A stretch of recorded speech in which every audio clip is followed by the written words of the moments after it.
Hello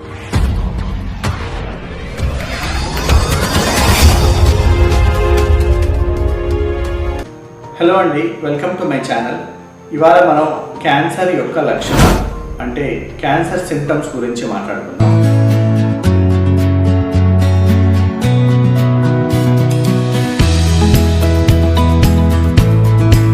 next మనం ovarian cancer అంటే అండాశయాల యొక్క క్యాన్సర్. నెక్స్ట్ ఫీమేల్స్లో చూసేది one of the most common ovarian cancer. So ovarian క్యాన్సర్లో ఏంటంటే చాలా నాన్ స్పెసిఫిక్ సింప్టమ్స్ ఉంటాయి. ఎలాంటివంటే కొద్దిగా తిన్నా మనకు పొట్ట ఫుల్ అయిపోవడం, ఎర్లీ సెటైటీ అంటారు.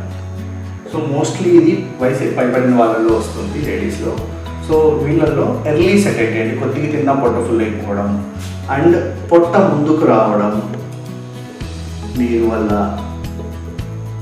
అండ్ పొట్ట నొప్పి రావడం. సో ఇవి కంబైన్డ్గా ఉన్నప్పుడు ఒకసారి అల్ట్రాసౌండ్ చేయించుకొని ఒకవేళ కనుక ఏమన్నా ఉందా, సిస్ట్లు ఏమన్నా ఉన్నాయా, ఆ సిస్ట్లు ఏమైనా పెరుగుతున్నాయా, అందులో సాలిడ్ కాంపోనెంట్ ఏమైనా ఉందా అనేది ఎవాల్యుయేట్ చేయించుకోవాల్సి ఉంటుంది. తర్వాత గర్భసంచి దగ్గరకు వచ్చాను కాబట్టి సిఐ ఎండోమెట్రియం, ఇది కూడా అంతే. పోస్ట్ మెనోపాజల్ బ్లీడింగ్ మోస్ట్ కామన్గా వస్తుంది. అంటే ముట్లు ఆగిపోయిన తర్వాత సడన్గా బ్లీడ్ అవ్వడం అనేది జరుగుతుంది అన్నమాట. పోస్ట్ మెనోపాజల్ బ్లీడింగ్ అయితే ప్రతిదీ క్యాన్సర్ కాదు, అందులో ప్రీ క్యాన్సరస్ కండిషన్ కూడా ఉండొచ్చు. దాన్ని మనం ఎర్లీగా చూసుకుంటే ప్రివెంట్ చేసుకోవచ్చు. ఇలా పోస్ట్ మెనోపాజల్ బ్లీడింగ్ అయినప్పుడు అల్ట్రాసౌండ్ చేసుకుంటాం. అందులో గర్భసంచిలో ఏదైనా అబ్నార్మల్ ఉన్నప్పుడు వెంటనే డిఎన్సీ చేసుకొని ఒక పరీక్ష చేసుకొని దాని ద్వారా మనం టిష్యూ డయాగ్నోసిస్ అనేది చేస్తాం. ఇవి కాకుండా లంగ్ క్యాన్సర్. లంగ్ క్యాన్సర్ తెలిసిందే చాలామందికి. యూజువల్గా లంగ్ క్యాన్సర్కి క్రానిక్ కాఫ్ అంటే కాఫ్ మోర్ దెన్ 2 weeks అనేది కంపల్సరీగా ఉంటుంది. కాకపోతే వీళ్ళు చాలామంది స్మోకర్స్ ఉంటారు కాబట్టి వాళ్ళు చాలా ఇగ్నోర్ చేస్తారు దీన్ని. ఏ సిమ్టమ్స్ లేకుండా అస్సలు ఉండదు, చాలా వరకు సిమ్టమ్స్ ఉంటాయి. ఎస్పెషల్లీ స్మోకర్స్లో క్రానిక్ కాఫ్ని ఇగ్నోర్ చేస్తారు. కాఫ్ ఒకటి మోర్ దెన్ 2 weeks ఉన్నప్పుడు కంపల్సరీగా ఎవాల్యుయేట్ చేయించుకోవాలి. అదర్ సిమ్టమ్స్ లంగ్ క్యాన్సర్లో చాలా తక్కువ, అన్లెస్ ఇట్ ఈస్ మెటాస్టాటిక్ అంటే స్ప్రెడ్ అయిపోతే తప్ప. బోన్స్కి స్ప్రెడ్ అయితే ఎముకలు నొప్పి రావడం లేదా సడన్గా తలనొప్పి, వాంతులు అలాంటివి ఉండడం బ్రెయిన్ మెట్స్ అయినప్పుడు, ఇలాంటివి తప్ప యూజువల్ లంగ్ క్యాన్సర్లో ఉంటుంది. అది కాకుండా హెచ్సిసి అంటే లివర్ క్యాన్సర్. లివర్ క్యాన్సర్లో కామన్గా ఏంటి అంటే మనకు గడ్డ లోపల లివర్లో పెరుగుతున్నట్టు మనకు అసలు తెలియదు. అది పెద్దది అయ్యే కొద్దీ మనకు అబ్డామినల్ ఫుల్నెస్, డిస్పెప్సియా ఇలాంటి నాన్ స్పెసిఫిక్ సిమ్టమ్స్ తెలుస్తాయి అన్నమాట. నాన్ స్పెసిఫిక్ సిమ్టమ్స్ తెలుస్తాయి. సో అది తర్వాత పేగు క్యాన్సర్, పేగు పొట్ట. సో పేగు క్యాన్సర్కి వచ్చేసరికి చాలా వరకు ఇక్కడ మిస్గైడ్ అవుతుంటారు. చాలామందికి ఆల్టర్డ్ బవల్ హ్యాబిట్స్ అంటే ఏంటంటే కొన్ని రోజులు మోషన్స్ అవ్వడం, కొన్ని రోజులు టైట్ అయిపోవడం, ఇలాంటివి ఆల్టర్డ్ బవల్ హ్యాబిట్స్ చూస్తూ ఉంటాం. ఇవి నార్మల్ అనేసి చాలామంది ఎవాల్యుయేట్ చేయించుకోరు. ఇదివరకు ఎప్పుడు మలబద్ధకం లేకుండా సడన్గా మలబద్ధకం ఒక 2 వారాలుగా ఉంటుంది అంటే వెంటనే చూపించుకోవాల్సి ఉంటుంది. కంటిన్యూస్గా రోజుకి 5-6 సార్లు అలా మోషన్స్ అవుతున్నాయి, ఇది కొత్తగా స్టార్ట్ అయిందంటే వెంటనే చూపించుకోవాలి. అండ్ ఎనీ బ్లీడింగ్ అయిందంటే మాత్రం కంపల్సరీగా ఎగ్జామిన్ చేయించుకోవాలి. చాలా వరకు చేసే కామన్ మిస్టేక్ ఏంటంటే మోషన్లో బ్లీడ్ అయ్యింది అంటే వెంటనే పైల్స్ అనుకొని వెళ్ళి లోకల్ ట్రీట్మెంట్స్ చేయించుకొని కొంతమంది కత్తి పెట్టి ఆ పైల్స్ని కట్ చేయడం లాంటివి చేసి అది తర్వాత క్యాన్సర్ తెలిసి స్ప్రెడ్ అయిపోతూ ఉంటుంది. సో క్యాన్సర్ అనేది ఇప్పుడు పెద్ద పేగులో ఇలా క్యాన్సర్ గడ్డ ఉంటుంది. మీకు మొరలు అనేవి ఇక్కడ నుంచి స్టార్ట్ అవుతాయి. ఇది ఇంటర్నల్, ఇది ఎక్స్టర్నల్ హెమరాయిడ్స్. వీళ్ళకు మొరలకి క్యాన్సర్ గడ్డకి తేడా తెలియదు చాలామందికి. సో బ్లీడింగ్ అనగానే ఫస్ట్ ఏం చేస్తారంటే దీన్ని పార్ట్గా మొత్తం తీసేస్తారు. సో గడ్డ అనేది ఉన్నప్పుడు దీన్ని ఇట్లా ఎన్కాప్సులేటెడ్గా ఉంటుంది నీట్గా. మన బాడీ యొక్క రియాక్షన్, మన బాడీ న్యాచురల్ టిష్యూస్ దాన్ని కంటైన్ చేసుకుంటాయి. ఎప్పుడైతే మనం దాన్ని ఓపెన్ చేస్తామో అది స్ప్రెడ్ అవ్వడం మొదలైపోతుంది. సో బ్లీడింగ్ అన్నప్పుడు ఎగ్జామిన్ చేయించి అవసరమైతే స్కోపీ, ప్రాక్టోస్కోపీ కానీ, సిగ్మాయిడోస్కోపీ కానీ, కొలనోస్కోపీ కానీ, ఎండోస్కోపీ అంటారు కదా, లోవర్ జే ఎండోస్కోపీ చేయించి తర్వాత గడ్డ ఏమైనా ఉందా, గడ్డ ఉంటే దాన్ని ప్రాపర్గా ముక్క తీసి పంపించాలి. లేకపోతే కనుక మనం ప్లేన్ కట్ చేసి సర్జికల్గా దాన్ని రప్చర్ చేసామంటే కనుక it can spread. So so piles అనేది డయాగ్నోసిస్ ఎవరు పెడుతున్నారు అనేది చాలా ఇంపార్టెంట్.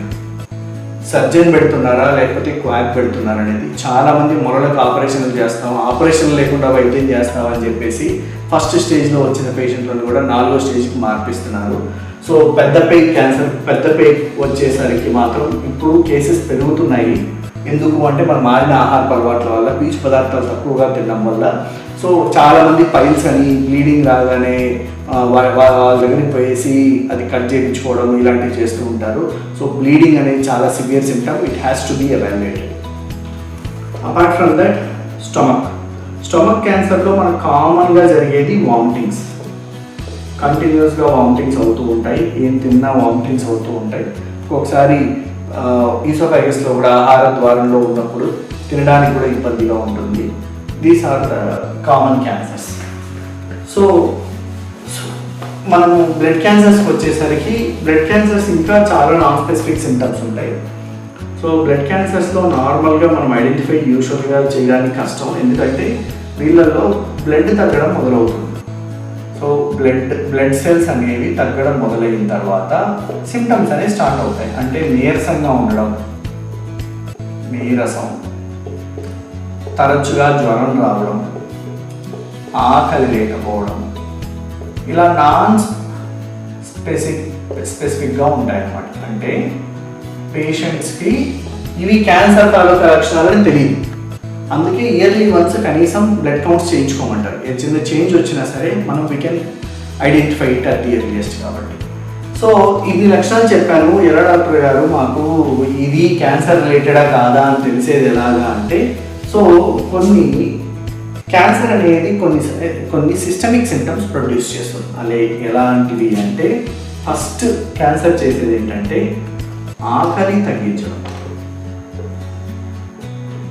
సో ఇప్పుడు ఒక 70 ఏళ్ళ బామ్మగారు ఉన్నారు, ఆకలి తగ్గింది అంటే ఆవిడకి ముందు నుంచి ఆకలి తక్కువగానే ఉంటుంది. అది కాదు, 30 ఏళ్ళు అతనికి ఆకలి వేయట్లేదు అంటే వెంటనే ఆలోచించాలి అతనికి ఏమన్నా సింటమ్స్ ఉన్నాయా అనేసి. సో దీనికి అసోసియేటెడ్గా వేరే ఏ సింటమ్స్ ఉన్నా సిస్టమ్ని మనం ఎవాల్యుయేట్ చేయాల్సి ఉంటుంది. సడన్గా బరువు తగ్గడం, అంటే బరువు తగ్గాలి అని డైటింగ్ ఎక్సర్సైజ్ చేసి కాకుండా unexplained weight loss of more then 10%. అంటే 60 కేజీలు ఉన్న మనిషి సడన్గా 5 కిలోలు తగ్గిపోతే దాన్ని అన్ఎక్స్ప్లెయిన్డ్ వెయిట్ లాస్ అంటారు. ఇలా సడన్గా బరువు తగ్గడం. సో జ్వరాలు, ఇలా ఫ్రీక్వెంట్ ఇన్ఫెక్షన్స్, ఏదైనా ఫ్రీక్వెంట్ ఇన్ఫెక్షన్స్ రావడం, ఎందుకంటే వీళ్ళకి ఇమ్యూనిటీ వీక్ ఉంటుంది కాబట్టి. ఆకలి తగ్గడం, బరువు తగ్గడం, ఇవి రెండు విత్ స్పెసిఫిక్ సింటమ్స్. లైక్ దగ్గు ఉంది, ఆకలి వేయట్లేదు, బరువు తగ్గిపోతున్నాను అంటే ఎవాల్యుయేట్ చేయాలి. సో అప్పుడప్పుడు వామిటింగ్స్ అవుతున్నాయి, బరువు తగ్గుతున్నాను అంటే ఎవాల్యుయేట్ చేయాలి. బ్లీడింగ్ అవుతుంది, మొరల వల్ల బ్లీడింగ్ అయ్యే వాళ్ళు ఎవరో కూడాను సడన్గా బరువు తగ్గరు. బ్లీడింగ్ అవుతుంది, బరువు తగ్గిపోతున్నాను, ఆకలి ఉండట్లేదు, ఎవాల్యుయేట్ చేయాలి. అట్లాగే బ్రెస్ట్ క్యాన్సర్లో యూజువల్గా ఈ సింటమ్స్ ఉండవు, ఎందుకంటే అది సూపర్ఫిషియల్గా వస్తుంది, అది స్ప్రెడ్ అవ్వడానికి టైం పడుతుంది, అది లేట్ స్టేజ్లో వెళ్తుంది. Most of the cancer systemic symptoms అయితే డెఫినెట్గా ప్రొడ్యూస్ చేస్తాయి. ఎస్పెషలీ ఓవరీ క్యాన్సర్ ఇలాంటి వాటికి ఏంటంటే బరువు తగ్గిపోతూ ఉంటారు మనిషి, పొట్ట మాత్రం పెద్దది అవుతూ ఉంటుంది అనమాట, ఎందుకంటే పొట్టలో నీరు చేరుతూ ఉంటుంది. సో ఈ సింటమ్స్ తోటి ఏది కంబైన్ అయి ఉన్నా సరే చూసుకోవాలి. మనం ఇందులో ముఖ్యంగా గుర్తుపెట్టుకోవాల్సింది, ఏవైనా మోర్ దాన్ 2 weeks సింటమ్స్ ఉంటే, అంటే దగ్గు కానీ, గడ్డలకు కానీ, పుళ్ళు కానీ, బ్లీడింగ్ కానీ, మోషన్స్ కానీ, వామిటింగ్స్ కానీ, పొట్ట నొప్పి కానీ, లేదా ఎముకల నొప్పులు కానీ, తలనొప్పి, వాంతులు, తలనొప్పి విత్ వామిటింగ్స్ కానీ ఏదైనా ఉంటే కన్సర్న్ స్పెషలిస్ట్ని కలవండి. వాళ్ళు ఇనీషియల్ ఎవాల్యుయేషన్ చేస్తారు. ఇనీషియల్ ఎవాల్యుయేషన్లో మనకి ఏదైనా డౌట్ ఉంటే ఆంకాలజిస్ట్ ఒపీనియన్ తీసుకొని చేస్తారు. నోటి పుళ్ళు with tobacco chewer, that is oncologist డైరెక్ట్గా వచ్చేసేయచ్చు. కణితిలా ఉంది, ఆంకాలజిస్ట్ని కలవచ్చు. So better evaluate your symptoms. And ప్రతి సిమ్టము క్యాన్సర్ కాదు, అది గుర్తుపెట్టుకోండి. ప్రతి తలనొప్పి క్యాన్సర్ కాదు. మనకు 60 ఏళ్ళ మన జీవితంలో ఆల్మోస్ట్ సంవత్సరానికి మినిమం 100 సార్లు మనకి తలనొప్పి వస్తుంది. బట్ ప్రతిదీ క్యాన్సర్ కాదు. బట్ కంటిన్యూస్గా ఏదైనా ఉంటుంది అంటే అది క్యాన్సర్ అయ్యే సూచనలు ఉంటాయి. అలానే క్యాన్సరే కాకుండా ఏదైనా వేరే ఏదైనా జబ్బు వల్ల కూడా అవి ఉంటాయి. సో క్యాన్సర్కి స్పెసిఫిక్ లక్షణాలు మనం మాట్లాడుకున్నాం, క్యాన్సర్కి నాన్ స్పెసిఫిక్ లక్షణాలు మనం మాట్లాడుకున్నాం. అలాగే ఏ సిమ్టమ్ అంటే ఎక్కువ ఉంటుందో దానిని మనము ఎవాల్యుయేట్ చేయించాలి. క్యాన్సర్ అవ్వచ్చు, క్యాన్సర్ కాకపోవచ్చు. అందులో ఒకవేళ క్యాన్సర్ లక్షణాలు ఉన్నాయనేసి మనకు బయటపడితే మనం వెంటనే దాన్ని ప్రివెంట్ చేసుకోవచ్చు. ఇవి కాకుండా పెద్ద వయసు వాళ్ళల్లో ప్రోస్టేట్ క్యాన్సర్ అంటారు, సిఏ ప్రోస్టేట్. వీళ్ళలో యూరిన్ సరిగా పోకపోవడం లాంటి లక్షణాలు ఉంటాయి. దానికి మనం ఎగ్జామిన్ చేసుకొని పిఎస్ఏ చేసుకుంటే అందులో అర్థమవుతుంది. ఇలా కాకుండా సరే డాక్టర్ మాకు కొన్ని చిట్కాలు చెప్పండి మనం ఎర్లీగా డయాగ్నోస్ చేయడానికి, ఈ సిమ్టమ్స్ మనం అప్రోచ్ అవ్వడానికి అంటే, ఇప్పుడు 100 క్యాన్సర్స్లో ఆల్మోస్ట్ 60 క్యాన్సర్స్ 3 వల్ల వస్తున్నాయి. హెడ్ అండ్ నెక్ అంటే నోటి cancer, breast, cervix. So most of the cancers దీనివల్లనే వస్తున్నాయి అనమాట. హెడ్ అండ్ నెక్ మనకు తెలిసిందే, టొబాకోని మనం కంప్లీట్గా నో చెప్పాలి. టొబాకోని ఎలా మనం నో చెప్పాలనేది సపరేట్ క్లాస్ చేద్దాం.